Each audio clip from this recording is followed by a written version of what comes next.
It started out as power washing that section of the driveway so that I could power wash and clean these seat cushions, outdoor seat cushions, and a mat. Turned into power washing the rest of this section of the driveway, pulling this out because it was caked full of dirt. I don't know how long, and it was heavy when it was full of dirt. Clean that all out, and there's the, it leads to this, which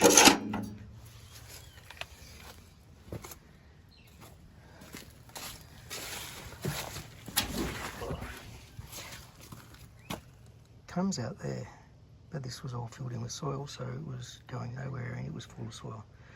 So I added an extra bit of pipe to it that goes and dug out to go down here. And just see the end of it. So it'll run into the back of the yard. I've tested it, made sure that all the dirt was out of it. All was working well. I figured since I had the gurney out, I'd wash the truck, because it hasn't had one in I don't know how long. I also washed the wife's car. Did hers first. And power washed this whole area. Just get all of the mud off. I started out by shoveling a lot of the mud off. That's what was all over the top of the pipe. But you can see the Pebble Creek now. But there was just so much mud just everywhere around here. And all over here and right up to that grate. So it's good to actually have that cleared. Hopefully we won't get as much mud and rain coming through here. Whenever we get heavy rain, it just washes everything down the driveway, bringing all of the dirt that's along the side. Better pack up that stuff. Pack up all of that. We've got the NBN technician here to get our NBN cabling put in for fibre to the house, or fibre to the premises I should say. At the moment we've got fibre to the curb, and it turns out that it's the curb point is somewhere up there, and then it comes down to this box which is in front of our house, and then the cable just runs down like copper cable. I'm trying to work with the guy to figure out where our fibre node is, because we thought it was down further down the street.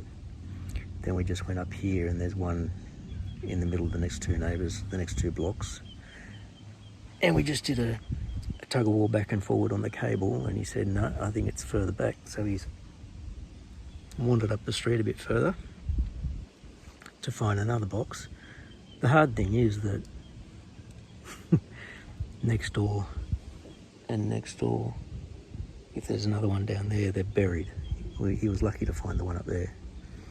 I keep the grass off this, just like the fire hydrant that was in the front of the house. It got buried at one point, and I found it soon after I moved in. Just waiting for a call out for him to pull on the cable again. Because this pit here that's in front of our house, I thought it was feeding me and my neighbours, but my neighbours is up the next pit up. I'm in this pit. The cables go back and forth like crazy. I'm learning a little bit. Just had 11, now 12 construction. They finished putting these together and we just gave them a test out. Some good suction on these. It's the first time I've had like a cyclone separator one on one of these portables. So I've got two of those, one for the thicknesser over there, and the other one's going to be used here with a saw, and I can use that one with the disc sander. There's already one for the bandsaw. Sweet. Now I need to sign out, go to the doctor, figure out what's wrong with my knee. I stopped there on the way to work to try and get an appointment, and they said 10:45, so it's 10 o'clock now. So I've got to drive back to Penrith.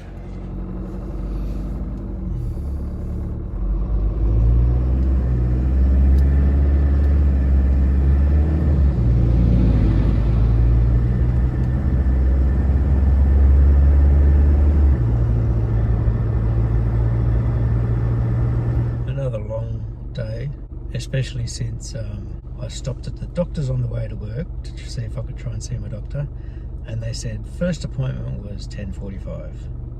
So I continued to work, had year 11, then left to go to the doctor's. Then there was a bit of a wait. Then got back to school just before, probably about 15 minutes before the end of period 3, which was the time I would have had a different class, like timber. The rest of the day was meant to be faculty planning for the new stage 4 syllabus, which is to be introduced or implemented next year. Some pretty significant changes to the syllabus for the better. The last time the syllabus was renewed was 2017, implemented a year or two later. This year is being implemented next year, but the syllabus date is 2023, because I guess that's when the process started. I remember being involved. No, I was involved in the previous syllabus. Planning, writing, consultation. That was the word, consultation. And then I had part 2 of an after-school professional learning, which was supposed to start at 2:30. Well, it did. I forgot to kick into it at that time because I was invested with my faculty, with what we were discussing, planning for stage 4, year 7 and 8. From moving forward, really. We've been doing a lot of planning, but we really want to get into it. And I've managed to secure time where not so much getting the staff taken off class, but securing that time within the school's administration system so that they don't get picked up for an extra or an in lieu of with year 12 gone. So it's making sure that they have planned time, and it's this Tuesday every fortnight till the end of the year. So 3 more sessions, and the PL that I was involved with was about taking the next step, advancing to DP principal. It was aimed at basically people going for deputy, but also for principal. But they took examples from going for head teacher as well. I think a number of the participants were deputies looking to go to principal, and a small handful of head teachers looking to go to deputy, and I was one of those. Because I'm pretty sure the course was aimed primarily at people wanting to step up to be the school leader. Still worthwhile. About what is looked for in a CV, how to set it out, when to start planning now, what to use as your guide, tips in preparing for interview, conducting yourself in interview, what to do post-interview, whether you're successful or not, and using the whole process as a very big learning process, whether you get in or not. I found it quite worthwhile. It confirmed some of the stuff that I did know from being on panels, so that sort of thing, from having gone for interview before and not being successful, and also from being successful. So my doctor's given me antibiotics. They believe that I've got some form of an infection in my knee, which is why it had swollen and was red and had fluid. They don't believe that there is any other damage in there, particularly because of the way I described my symptoms, which was my knees have been sore on and off. If I can think of something where I've actually fallen on my knee to injure it, it's been over 6 weeks. I don't know, I need to really look over it to see if I've actually got any cuts on my knee. gotten something in there to get it infected. But antibiotics keep up with cold packs, warm packs. It had started to hurt on Sunday evening, which was, and like Sunday night, it was really painful. It kept me awake a lot of the night. I had a hard time bending it. By Monday morning, it was as stiff as anything, really painful. If I bent it, it hurt like nothing else. Just as well I was at home for the NBN technician to come, because I wouldn't have been able to have been at work. I took some anti-inflammatories last night, which must have helped, because even though I did wake up in a little bit of pain during the night, I realised that my knee was bending.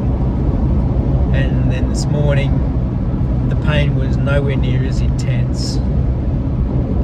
I was able to bend my knee, not a lot. Throughout today, I have been able to bend it a little bit further. Usually just while I'm on my chair and I move my leg or I roll my chair, it would bend a little bit more comfortably.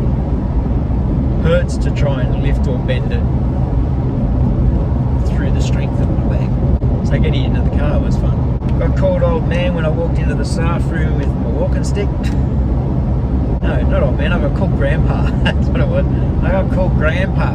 I've got to get rid of this. Which I plan on doing for November. And unless I edit this really well, yeah, it'll already be November by the time you see it. Yes, this Friday is Halloween. Our school has fancy dress for Halloween as a fundraiser. So I'm going to try and find something to dress up with, do something with the beard. On the weekend, which will be the 1st of November, do something. In the current fundraiser that I'm doing with the school staff as a team, but also individually, the 1 Foot Forward, walking for mental health, I did more than double my goal already in terms of distance walked, and I did reach my goal of fundraising.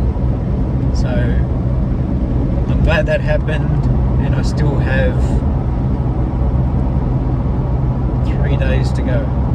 That was a success. I already have one donation towards November from an ex-staff member at school, one of our office ladies who would support me every year when I was doing it. Every year she would donate to the cause. Kicked off my goal, and let's hope that I can raise more money for Black Dog Institute. That's in particular towards mental health, suicide prevention. Originally for men, but I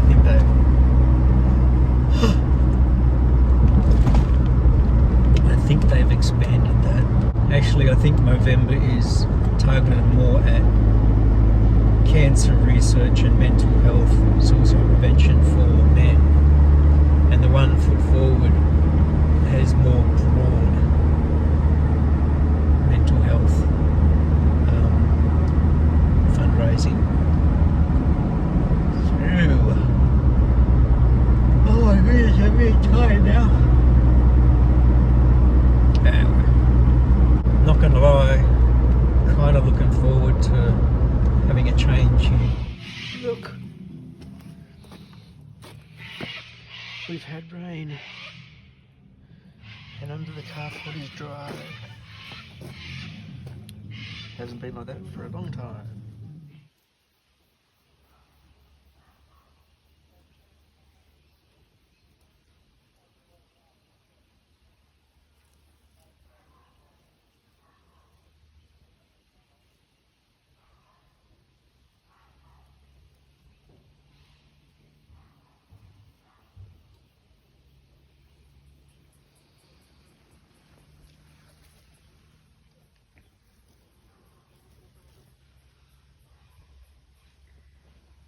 This was one of the frogs that I rescued, I think, put over in the other pond. But we've had some rain over the last couple of days, and so these have filled up naturally.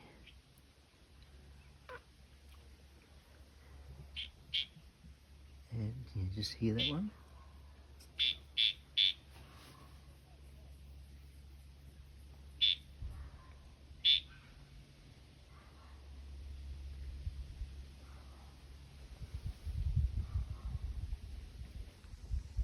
That one's up here somewhere.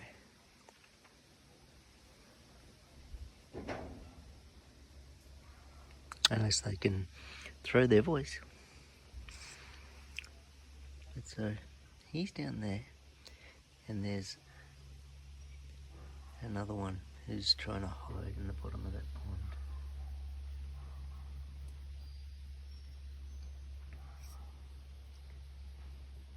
Hello, fella.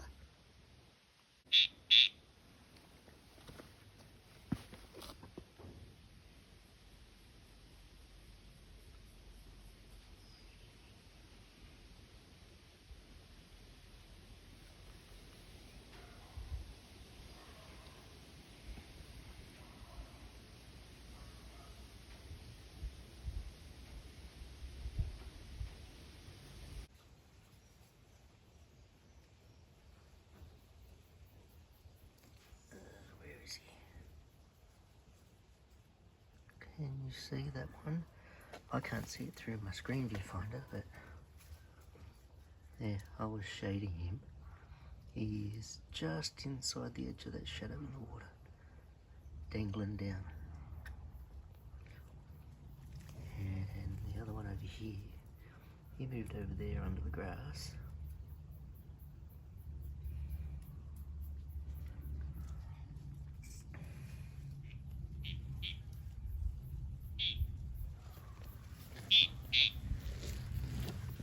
And the one that's, that one that's calling, I think he's up in this area, just in the shade.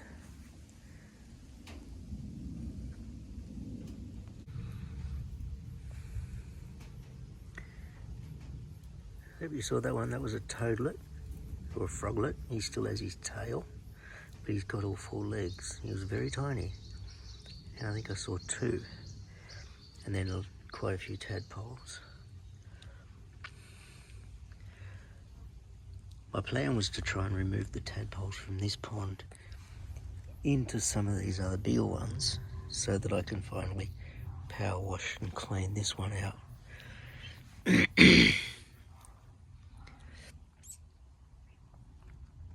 We'll see how things go.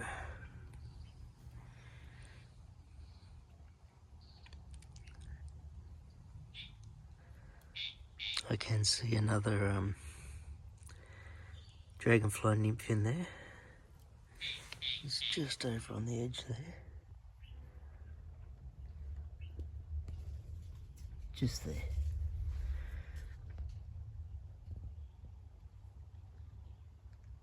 So I just came out to a ruckus of noise out here. Now there's two just there looking at me. And then there's one, no, it's probably too much glare. He's down in the bottom of the pond about there. There's one in that pond. He just popped his head up. There's one over against the edge there. There's one kicking around just there. There's his head.